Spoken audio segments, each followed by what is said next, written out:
Our demolition department, based mainly throughout the spring, summer, and fall, does demolition. You know, unless we have emergency situations that we have to stop demolition and take priority over something else, like a sinkhole or something like that, then, you know, that's what we do. We prioritize. But they are efficient and sufficient. So they know what they're doing. We've been doing this a long time.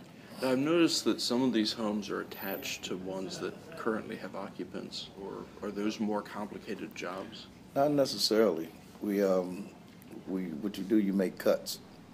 You know, you make a cut, and then after you tear the house down from the middle, say it's a house on each side that stands, and you take a house out in the middle. You make two cuts, and you pull the house out of the middle, and then you rebuild the walls on the side of the homes that are standing. How many times have you had to do that?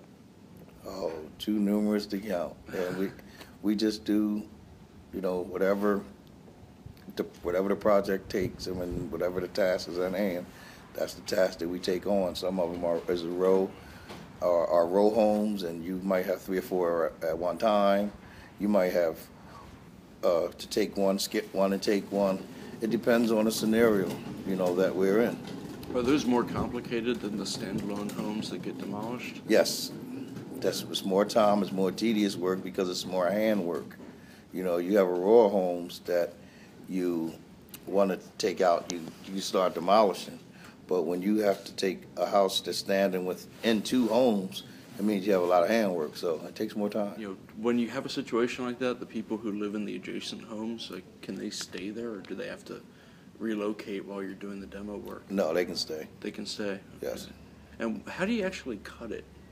What kind of equipment do you use to cut the wall? Oh, we have big chainsaws, and we use hand bars and chop saws and cut saws, and there's just a lot. There's all types of equipment that we use.